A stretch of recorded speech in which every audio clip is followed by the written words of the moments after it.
Rookie to talk about his rehab process, his connection with other rookies, and maybe most importantly, the expectations he places on himself. I did not come to play, I came to dominate. And what about that block? Oh my heavens! Dominate. All right, Zion, not many people have to go through a rehab process to make their debut. So describe what that was like for you.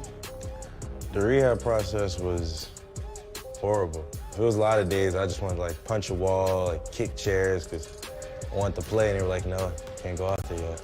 Like when you would feel pain, I'd feel pain in like the knee, and I'd get mad, like, man, that hurt. Like, I don't want to do this anymore. They're like, no, you got to do it. It's a part of the process.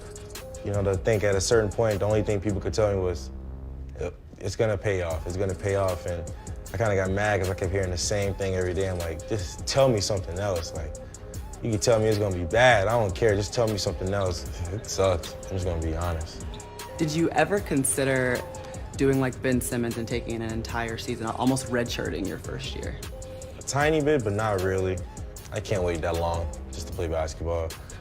You know, people ask me about the whole Rookie of the Year thing. If I get it, I get it. If I don't, it's fine. There's other things that I can chase after and, you know, just do stuff with my team. Oh my heavens, straight away three. Absolutely! Got it again! For four!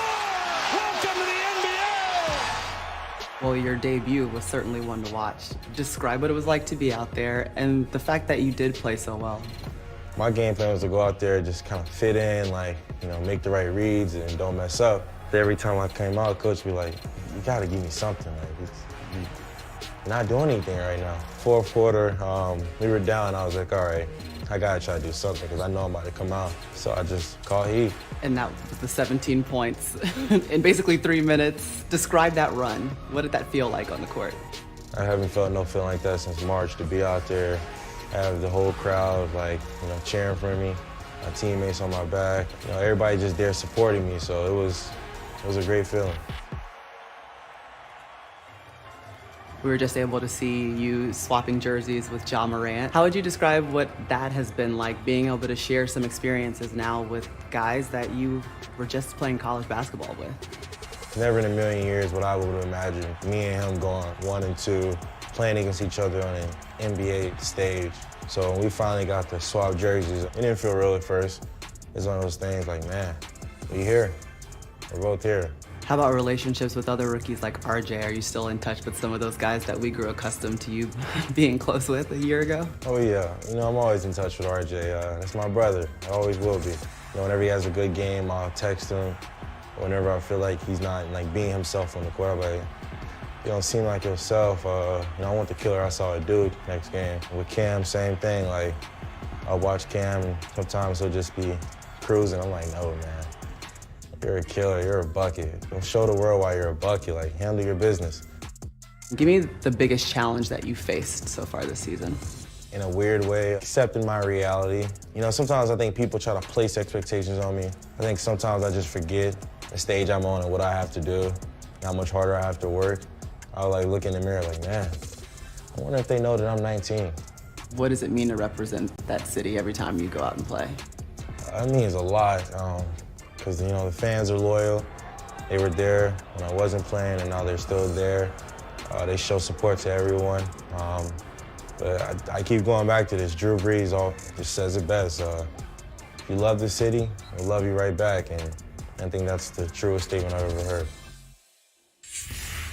2 days ago, Zion was really impressive, and the Pelicans lost to the Rockets. He had 21 and 10, and again, it's his second 20 and 10 game in just 6 total games. Tonight, New Orleans hosts the Bucks and Giannis, and here's what head coach Alvin Gentry said at shoot-around. Zion can't go 4 minutes without touching the basketball, and that's on me. You know, that's something that I've got to make sure that will never happen again. And so, you know, I take responsibility for that. And if we're not going to get it to him and we're not going to execute, then we got to have different people in the game. And that's on me also.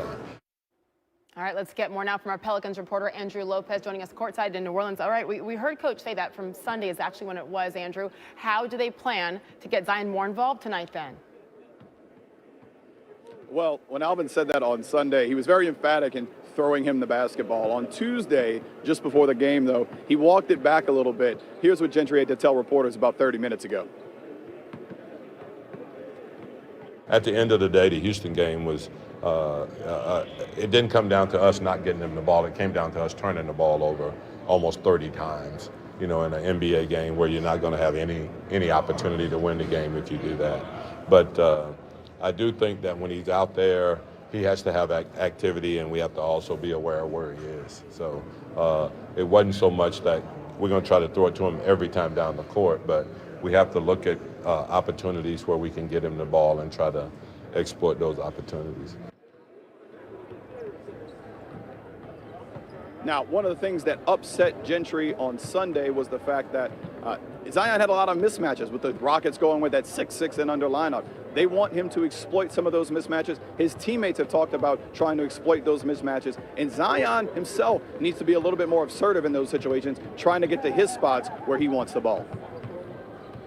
Maria, I'm only 19. It's going to take some time. By the way, the Bucks, their opponent tonight, 9-1 in the last 10, have the best road record. I might think, Kevin, based on the lack of success, how Dolan has run that organization, that it's seen as a front office graveyard. There are still elite executives in the NBA who still love the idea, the challenge, and the platform of running the New York Knicks. That if they're run right, if they're run correctly, it should be a free agent magnet. It is Madison Square Garden, and anyone knows if you were to go to New York and have any level of success, even short of winning a championship, create a perennial playoff team, they'd give you a parade. So I think there is still a lot of top executives in the league who would love to be considered for this.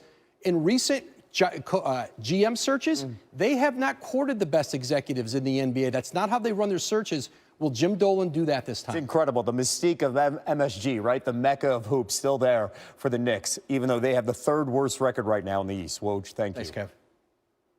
And Stephen A. Smith joins me here on SportsCenter. Stephen A., it's been 7 years since they brought in Steve Mills to be GM, and now he is out. What happened? Why now?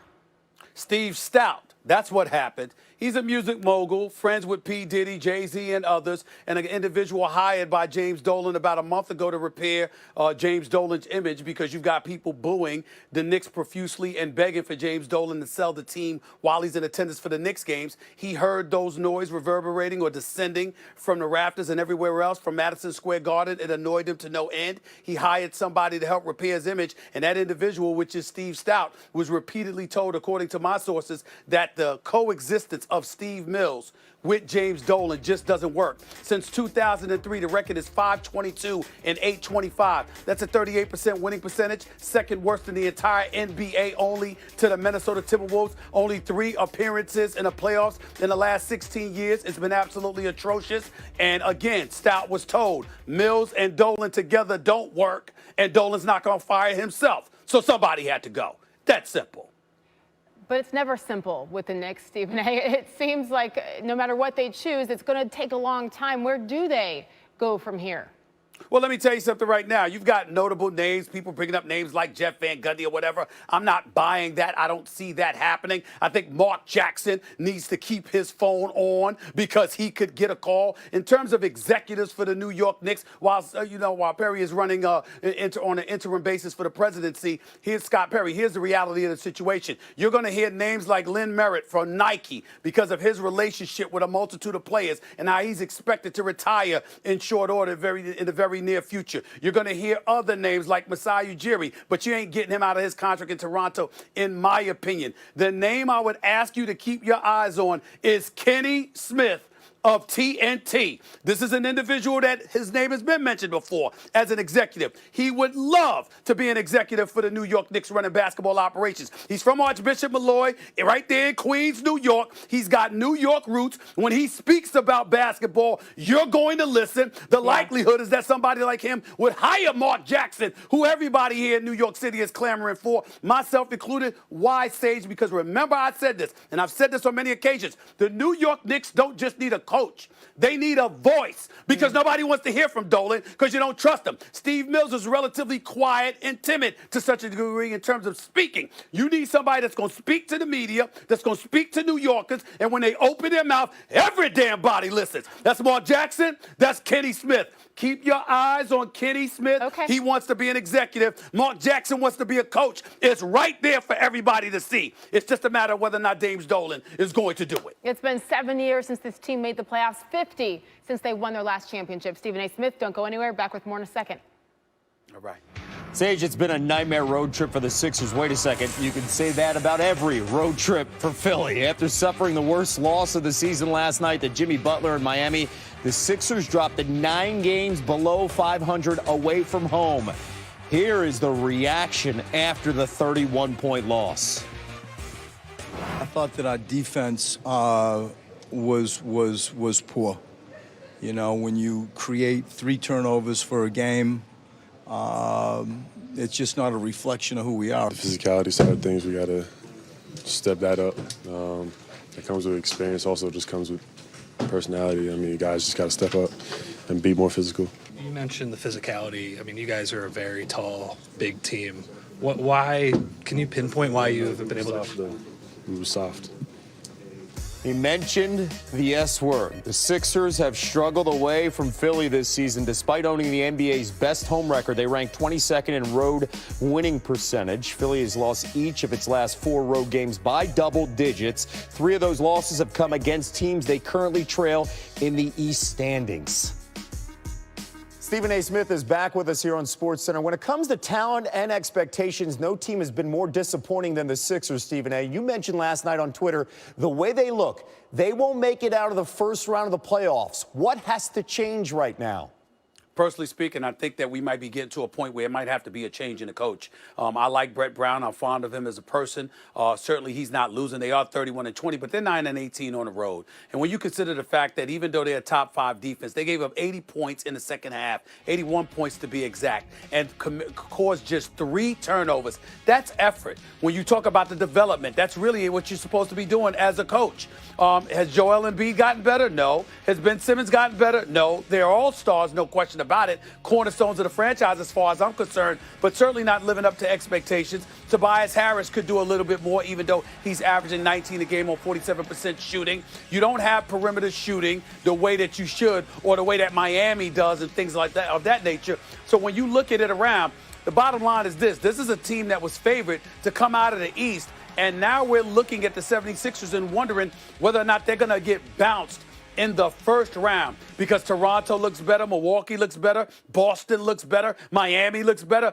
The Indiana Pacers haven't even had Victor Oladipo, and they look better. It's just a bad situation right now, and if it doesn't change, you're going to hear people talking about Joel Embiid and Ben Simmons can't coexist. Do you really get to talk about that without talking about the coach? Because it's his job to make sure they do coexist. So they got to get it together. I hope he survives. But they got to get it together. And you know and I know, lack of effort does not play well in the city of Philadelphia. We'll see how this plays out later on this week. Sixers travel to Milwaukee to face the Bucks on Thursday night. Stephen A. Smith with us on SportsCenter. All right.